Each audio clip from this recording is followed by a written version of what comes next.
자, 반갑습니다. 오영일입니다. 자, 이번 시간에는요, 저희 지출통제 관련된 거 좀 얘기해 보려고 하는데요. 예전에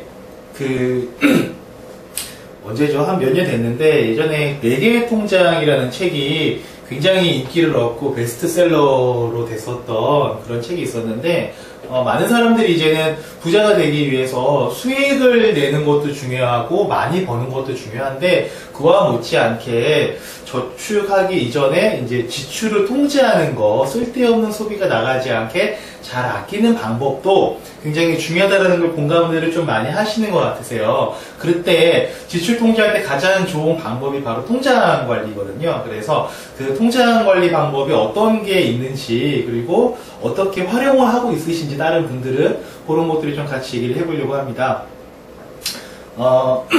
통장 관리 방법은 정답은 없고요. 정답은 없고 다 자기한테 맞는 방법이 있는 건데요. 아마 보시는 분들도 자기 나름대로의 그런 통장 개수와 방법들을 통해서 지출 통제를 잘 하고 있으실 텐데, 오늘 제가 드리는 말씀을 들어보시고 좀 보완할 게 있으면 보완을 하시고, 좀 참고할 만한 게 있으시면 참고하시는 그런 참고 자료로 활용을 하시면 좋을 것 같습니다. 자, 일단 좀 먼저 볼게요. 우리 돈을 많이 모아서 부자가 되려면 일단은 많이 벌거나 아니면 적게 쓰거나 둘 중에 하나를 해야 저축할 수 있는 저축 가능 금액이 많이 올라가지 않겠습니까? 그래서 뭐 한 달에 예를 들어서 300만원 버는 사람이 있어요. 그런데 100만원 쓰시는 분은 빼고 나면은 200만원 모으실 거고요. 뭐 200만원 쓰시는 분들은 100만원밖에 모으지 못하지 않겠습니까? 그래서 버는 건 한정되어 있는데, 얼마나 내가 지출 통제를 잘하고 잘 아껴서 저축할 수 있는 양을 늘리느냐, 이게 재테크의 첫 번째 시작이 아닐까라고 생각이 됩니다. 자, 우리가 저축을 많이 하기 위해서, 돈을 많이 모으기 위해서 수입을 늘리려고 하세요. 근데 내 마음대로 잘 안 되시죠. 자, 오늘 이렇게 마음 먹으시고 부자가 되기로 결심을 하셔서 내일 회사에 가셔서 사장님한테, 사장님, 저 부자가 되기로 결심을 했습니다. 월급 2배로 올려주십시오. 자, 그래, 그럼 말이야 할 수 있겠다마는 실질적으로 월급을 올려주거나 그런 일은 거의 있을 수가 없죠. 그러다 보니까 수입을 늘리는 건 쉽지만은 않은데, 지출을 줄이는 것은 누구나 마음만 먹으면 기존보다 조금씩은 줄일 수는 있는 것 같으세요. 그래서 일단은 어떻게 하면 지출을 줄일 것인가, 그 부분에 대해서 같이 얘기를 할 건데요. 이게 마음만 가지고 줄지는 않는 것 같습니다. 그래서 지출을 통제하기 위해서, 줄이기 위해서 하는 방법이 바로 통장 관리 시스템, 통장 쪼개기다 라고 보시면 될 것 같습니다. 일단 통장 쪼개기 방법은 이렇게 되는 것 같습니다. 일단 이렇게 한 4개의 통장을 만드시고요. 급여 통장, 생활비, 유동성, 비상자금, 통장의 이름은 중요하지 않습니다. 통장을 4개를 일단 만드신 다음에 각각의 통장의 역할을 한번 알아볼게요. 일단 월급 통장으로 월급이 들어오고 나면 생활비 얼마, 변동적인 지출, 통신비라든지 공과금이라든지 경조사비 같은 것들, 변동지출 얼마, 고정지출, 보험, 적금, 그때그때 똑같이 모임 회비 이런 것들 있지 않습니까? 고정지출, 그래서 생활비, 변동지출, 고정지출 이런 것들이 딱딱딱 계획이 짜져 있어야 될 것 같으세요. 이 계획이 없으시면 통장관리 시작이 안 됩니다. 이렇게 계획이 세워져 있을 때 여기서 가장 중요한 게 바로 이 변동지출 관리가 굉장히 중요하지 않나라는 생각을 많이 하게 됩니다. 자, 변동지출 관리가 왜 중요하냐면, 예를 들어서 내가 한 50만원 정도의 변동지출을 예상을 했습니다. 그런데 어찌어찌 쓰다 보니까 40만원만 쓰시고요. 10만원이 남는 경우가 있을 수가 있겠죠. 대부분 많은 분들이요, 이 10만원 돈 남게 됐을 경우에는 이 통장에 그대로 들어있으세요. 네, 그 상태에서 다음 달 월급이 또 들어옵니다. 돈이 남아있고 다음 달 월급이 또 들어왔어요. 그때 남아있는 이 돈은 무슨 돈입니까? 그렇죠. 써도 되는 돈, 사야 되는 거, 안 쓰면 안 되는 돈, 약간 이런 식으로 보이게 되거든요. 자, 사람이 재밌는 게요, 돈이 필요해서 쓰기도 하지만 돈이 있다 보면 돈 쓰고 싶은 곳이 눈에 보이게 되죠. 예를 들어서요, 어떤 젊은 남녀 커플이 있는 어떤 남자가 이제 영등포 이런 타임스퀘어 이런 데서 여자친구를 기다리고 있었는데 너무 늦게 오는 거예요. 너무 늦게 오는데 카톡으로 답장도 없고 뭐 네이버 보고 뭐 인터넷 보고 하는 것도 지겹고 해가지고 1층에 있는 그 행사들 많이 하지 않습니까? 여러 행사 품목인데 뭐가 행사하나 이렇게 구경하러 이렇게 어슬렁어슬렁 돌아다니고 있었는데 내가 그렇게 바라던 선글라스가 원래는 38만원짜리인데 특가 세일을 해가지고 11만 4천원에 판매가 되고 있습니다. 좀 있으면 여름도 오고 안 그래도 선글라스 한 개 필요했었는데 그 선글라스를 안 살까요? 나 10만원 남은 게 있었는데 지난달에 30만원짜리가 10만원밖에 안 하는 세일도 안 하는데 사게 될 확률이 굉장히 많아진다는 거죠.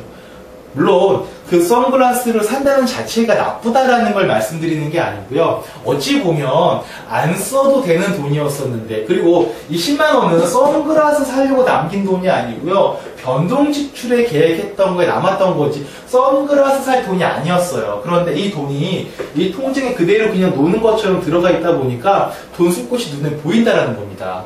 자, 그래서 만약에 돈이 남았을 경우는 어떻게 하는 게 좋냐면 이렇게 따로 유동성 통장으로 남는 돈은 빼놓는 게 굉장히 중요한 것 같습니다. 이게 왜 중요한 것 같더니 변동 지출이니까 50만원씩 계획을 했을 때 오버가 돼가지고 10만원이라는 금액이 마이너스가 될 때가 분명히 있지 않겠습니까? 대부분 이렇게 돈이 좀 마이너스 남거나 뭐가 좀 부족할 때는 어떻게 하냐면 이 생활비를 좀 줄여야겠다라는 생각들을 많이 하세요. 그런데 생활비, 용돈, 우리 용돈 늘리는 건 되게 쉬운데 줄이는 거는 쉽지가 않지 않습니까? 저 같은 경우는 그랬거든요. 저 같은 경우에도 뭐 용돈을 좀 딱딱 쓰다가 좀 줄여야지를 너무 안 줄여지더라고요.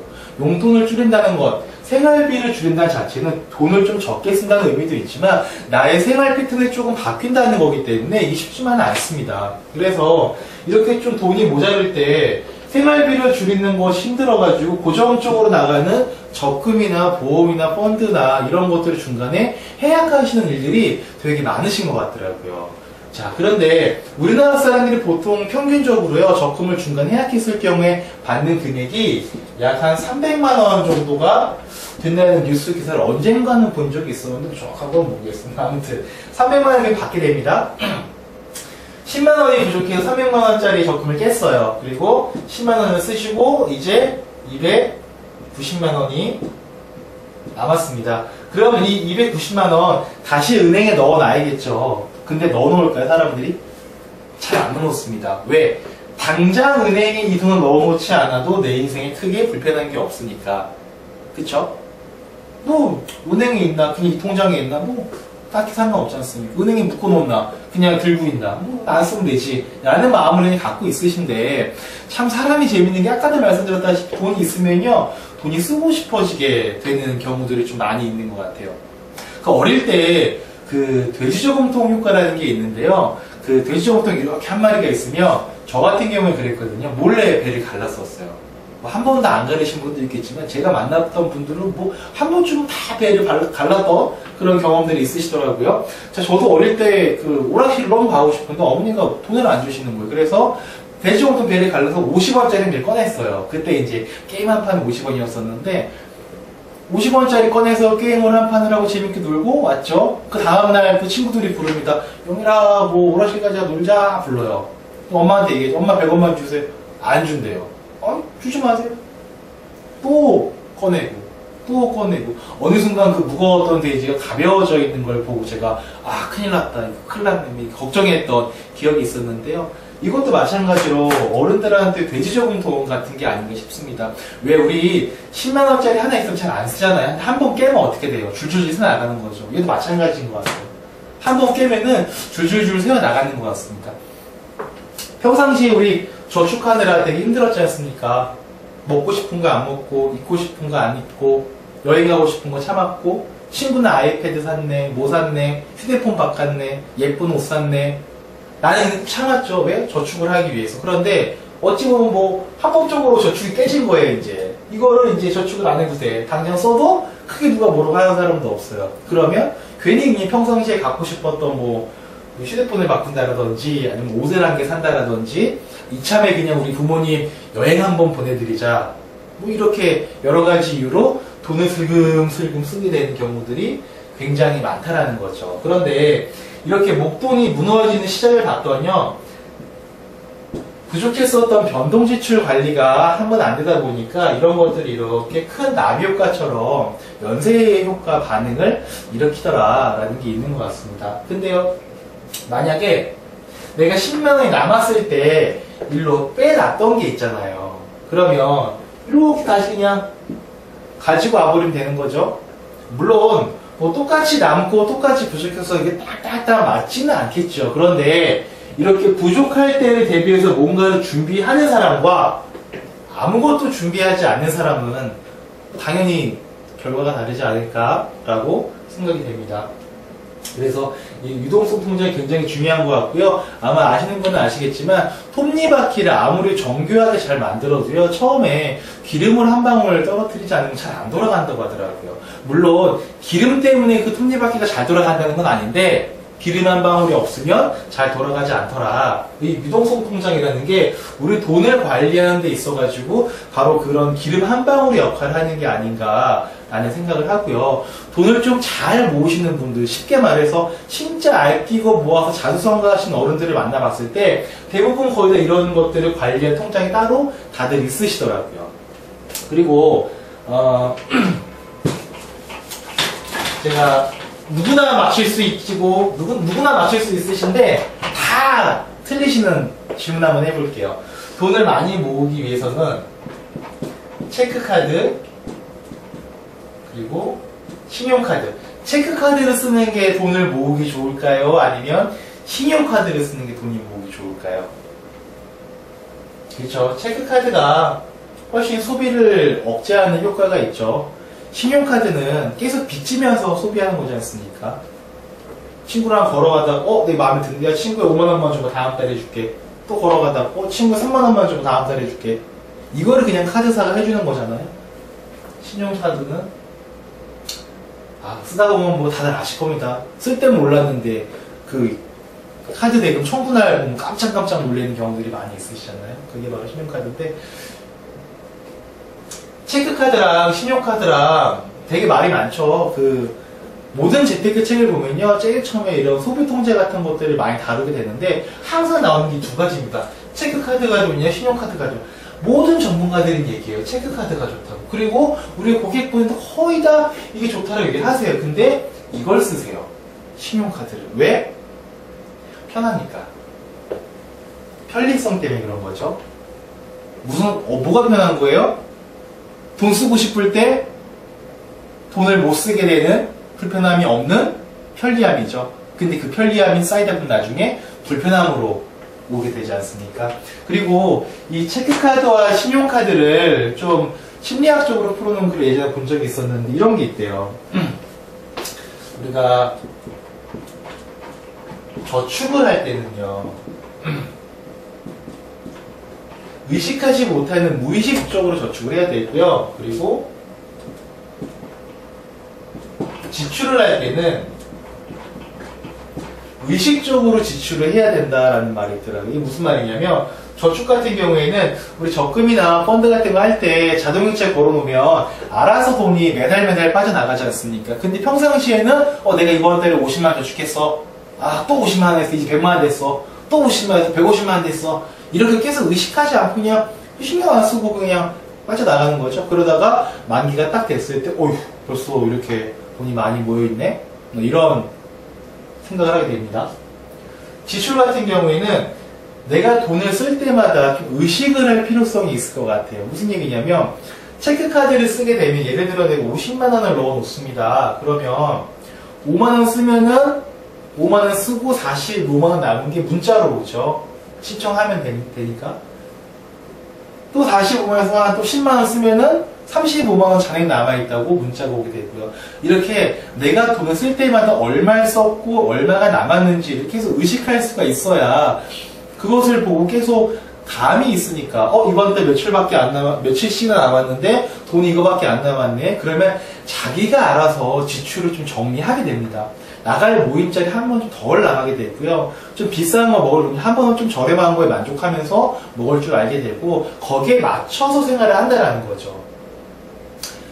근데 이제 그게 바로 신용카드를 해버리게 되면은 그 맞춰 생활한다는 게 내 돈에 맞춰 생활하는 게 아니라 카드 한도에 맞춰서 생활하게 되는 경우들이 많이 있다 보니까 꼭 이렇게 무의식적인 저축과 그 의식적인 지출을 방해하는 게 바로 이 신용카드가 아닌가. 물론 이런 말씀들을 많이 하세요. 신용카드가 혜택이 많잖아요 라고 얘기 많이 하시더라고요. 제 예전에 어딥니까? 거기 서랍 워터피아에 놀러 갔던 적이 있었는데요. 옆에서 거기는 진짜 그 신용카드 있는 사람 대접받는 곳이잖아요. 막 40% 세일, 50% 세일, 무슨 카드 있으면 세일해준다 그런 것들이 있는데, 옆에서 어떤 부부가 막 큰 소리 내가지고 다투는 소리가 들리더라고요. 그래서 이렇게 들으려고 들은 건 아닌데, 그냥 큰 소리가 나길래 들었는데, 이거예요. 남편은 할인을 받으려면, 워터피아 같은 데 가니까 할인을 받으려면은, 일단 40%, 50% 해주는 건 맞아요. 그런데, 공짜로 해주는 거 아니잖아요. 그 이전에 전월 이용 실적이 3개월 평균 30만원. 그러니까, 3개월 동안 90만원의 카드를 쓰신 분들은 50% 할인해드릴게요. 이게 되는 거죠. 근데 싸우는 분들 얘기 들어봤더니, 남편분께서는 그런 거 신경 쓰지 마라, 돈을. 신용카드를 웬만하면 쓰지 마라. 이 주인공이고, 그 아내분께서는 이왕에 쓸 거면 신용카드 쓰고 포인트도 쌓고 이렇게 혜택 받으면 얼마나 좋냐. 이런 말씀들을 많이 하시더라고요. 그리고 이제 그 신용카드 남편이 못 쓰게 해가지고, 결국은 할인을 못 받으신 거예요. 그런데 생각해보면 90만원 쓰고 48,000원짜리 50% 할인 받아봤죠. 2만 얼마 받 90만원 쓰고 2만원 할인 받을 그걸 쓰게 되는 거. 그럼 과연 딱 90만원만 쓰는 데 사람이 그 혜택에 맞춰서 안 그러잖아요. 쓰다 보면 더 쓰게 되지 않습니까? 마트에도 내가 한 10만원만 써야지라고 가도 정작 가면 또 그냥 11만원, 12만원, 13만원 쓰면서 이거는 뭐 진짜 필요한 거였으니까 라고 스스로를 합리화시킨 경향이 있지 않습니까? 그런데 만약에 10만원만 진짜 딱 들고 갔으면 딱 10만원만 쓰겠죠. 네.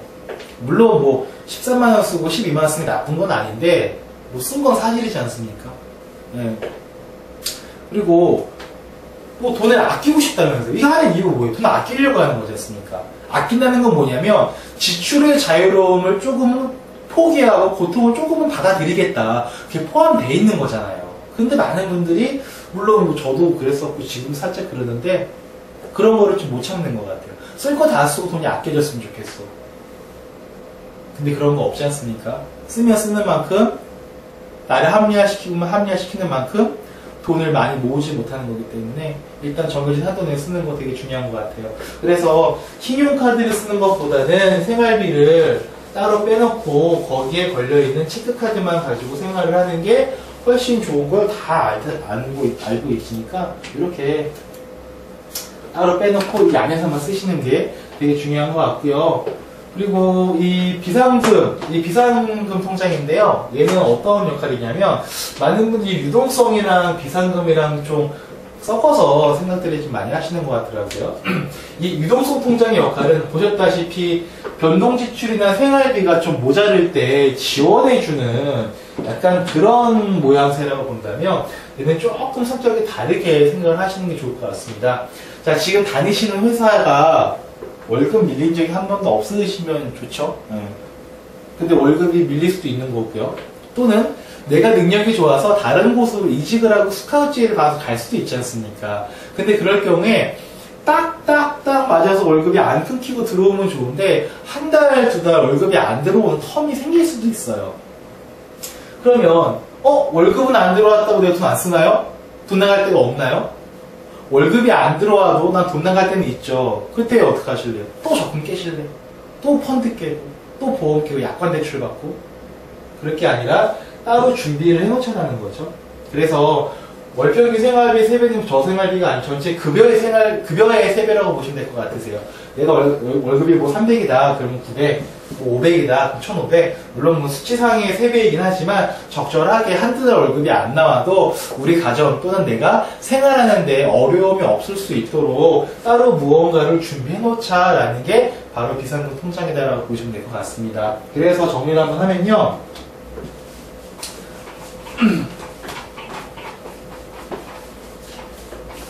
이렇게 3개의 통장, 이렇게 이렇게 세 개의 통장은 가능하면 동일한 은행으로 묶어 놓으셔야 이제 한 달에 한 번씩 남는 거 체크하고 왔다 갔다 하는 거, 왔다 갔다 하는 게 한 달에 한 번씩은 체크하기가 좀 편하시겠죠. 그래서 이렇게 같은 은행으로 세 개를 좀 묶어 놓으시고요. 여기에 있는 비상금 통장은 잘 안 쓰셔야 되는 그런 통장이지 않습니까? 그래서 저기 잘 안 가는 데 있죠. 어디 있는지도 모르는 저 축협, 신협 이런 데다가 돈을 넣어놓고 통장 찍혀서 버리시고 인터넷 뱅킹, 폰뱅킹 아무것도 신청하지 마시고요. 여기에 있는 돈을 쓰시려면 직접 신분증을 들고 그 은행까지 뚜벅뚜벅 걸어가야 하는 불편함이 있으셔야지 안 쓰시지 않을까라고 생각이 됩니다. 왜 우리 그런 거 있지 않습니까? 집에 치킨, 피자 이런 거 냉장고에 가득 채워놨어요. 그리고 나는 다이어트 할 거야 이러면 약간 좀 모순됐다라고 생각을 할 수가 있잖아요. 근데 이것도 마찬가지로 내가 언제든지 어디서든지 편하게 꺼내 쓸 수 있으면 사실은 그건 비상금이라기보다는 그냥 내가 쓰려고 놔둔 돈이나 마찬가지가 돼버리는 거죠. 그래서 얘는 다른 은행으로 좀 격리시켜 놓을 필요성이 있으실 것 같습니다. 자, 여기까지가 기본적으로 이제 우리가 통장 쪼개는 방법들을 좀 같이 말씀을 나눈 거고요. 실제로 이런 것들을 사용하시는 분들은 어떻게 하고 있으신가 좀 사례를 좀 보여드릴게요.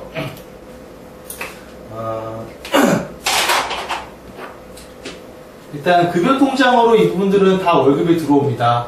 급여통장으로 월급이 들어오고요. 그리고 이 생활비 통장 1, 남편 거, 생활비 통장 2, 이건 아내분께 되는 거죠. 각각의 생활비 통장으로 정해진 금액이 며칠로 했죠? 이체가 되게끔 시스템을 잡아놨습니다. 그러면 월급이 들어오면 알아서 돈이 이렇게 빠져나가겠죠. 그러면 여기에 걸려있는 체크카드 한 장만 들고 다니시면서 이제 소비 생활을 하시면 될 것 같습니다. 그리고 모든 자동이체는 여기다 걸어놓으신 거예요. 하나의 통장에다가. 뭐 공과금, 통신비, 교육비, 건강보험, 국민연금, 뭐 대출상환, 뭐 저축, 의료비 보장, 다 이렇게 정리해 놓으시는 거죠. 이분들 같은 경우에는요, 원래 저 처음 만났을 때, 우리 도대체 돈이 뭐 딱히 모이질 않고 해서 어디로 나가는지 모르겠다. 라는 말씀들을 많이 하시더라고요. 그래서 이렇게 정리를 한번 해봤더니, 당신네들의 가게는 200만원의 생활비가 있고, 기본적인 공과금 고정비용 나가고 나면은, 나머지는 좀 모을 수 있을 것 같다. 라고 말씀하셔서, 이렇게 정리를 했고, 이제는 생활비 두 분 합쳐서, 한 달에 200만원으로 딱 정리해가기 안에서만 쓰겠다라고 약속을 하시는 거죠. 저랑 약속을 하시는 게 아니고요. 스스로께서 나와 약속을 하게 되는 거죠. 나는 항상 200만원 한도 내에서 내가 쓸 거 쓰고 남은 거 무조건 다 모으겠어 라고 스스로에게 약속을 하시는 겁니다. 자, 그리고 이렇게 하다 보니까 150만원가량이 남으시더라고요. 그래서 150만원이 추가로 저축을 할 수 있게 되신 건데, 저 151년만 모여도 1800이고 2년 모으면 3600이고 없던 돈 모으는 거나 마찬가지죠. 물론 이렇게 소비를 예전보다 줄이시고 저축을 많이 하시다 보니까 겉으로 표면적으로 보이는 생활의 질은 떨어져 보일 수가 있을 것 같아요. 근데 이렇게 하지 않으면 미래가 질이 떨어진다기보다 비참해질 수가 있는 거 다들 아시지 않습니까? 네. 그래서 이렇게 모아 나가시는 거에 대해서 굉장히 지금은 처음에는 좀 생활비가 줄어들어서 불편해하시고 힘들어하셨었는데 이렇게 좀 몇 달 지나고 나시니까 지금은 굉장히 이렇게 하는 게 잘하는 것 같다라는 말씀들을 하시고 계십니다. 그리고 이게 이제 비상금 통장인데요. 따로 뭐 화살표가 되어 있는 게 없죠. 네, 그래서 안 쓰겠다라고 정해 놓으신 거죠. 자, 이렇게 했더니 돈이 어떻게 안 모이겠습니까? 수익은 그 다음 얘기고요. 수익은 그 다음 얘기고 돈이 안 모일래 안 모일 수가 없죠. 네. 그리고 가끔 시간이 지나면요, 이 유동성 통장이 돈이 조금씩 올라가요, 이렇게. 왜 올라가냐면, 사람이라는 게 이렇게 딱 계획한 거여서 좀 모자른 거면 오버가 되지 않습니까? 그럼 여기서 빼갈 거 아니에요? 그게 막 처음에 막 줄어요. 그리고 막 짜증나요. 내가 어디서 이렇게 돈이 새는 거지, 계획보다? 자기를 좀 돌아보게 되고, 스스로와의 약속을 지키지 못하다 보니까 누구한테 말도 못하고, 이 약속을 좀 잘 지켜야겠다라고 다짐을 하게 되는 것 같더라고요. 그러다 보면은 어느 순간 계획보다 조금씩 10,000원이건 5,000원이건 조금씩 적게 쓰게 되시는 것 같더라고요. 그러다 보면은 조금씩 이동통장에 돈이 올라갑니다. 네, 남은 걸로 옮겨놓으시고 계속 하시니까 그러면 이제 스스로한테 좀 박수를 치셔도 되죠. 아, 내가 계획보다 지출 통제를 잘하고 있고 충분히 잘하고 있구나 라고 스스로한테 박수를 치셔도 되는 게 바로 이게 올라가게 되면은 뭐 그런 거다라고 생각할 수가 있을 것 같습니다. 자, 그래서 또 한 번 마지막 정리해드리겠습니다. 월급 들어오면요, 모든 자동이체 다 여기에다가 걸어 놓으시고요. 그리고 생활비 따로 빼놓고 체크카드 쓰시는 거, 이렇게 하시는 거. 가장 중요한 건 바로 유동성 통장이죠. 돈이 계획보다 남았을 때 따로 옮겨 놓을 수 있는 통장 꼭 중요한 것 같습니다. 자, 저는 지금 이렇게 일을 하면서 많은 분들한테 이런 방법들을 좀 같이 많이 했는데요. 실제로 가장 효과가 좋았던 방법이지 않나라고 생각이 됩니다. 지금 지출 통제, 통장 관리 시스템 때문에 좀 고민하시거나 좀 알아보고자 하시는 분들한테 도움이 되셨길 바라고요. 다음번에는 지출 통제할 때 통장 쪼개기보다 더 중요한 게 한 가지가 있어요. 정말 중요한 게 한 가지가 있거든요. 이거는 제 평생 동안 강의를 할 주제입니다. 통장 쪼개기보다 더 중요한 지출 통제에 관한 컨텐츠가 있는데 그건 다음 기회 때 한번 재미나게 얘기를 한번 해보도록 하겠습니다. 감사합니다.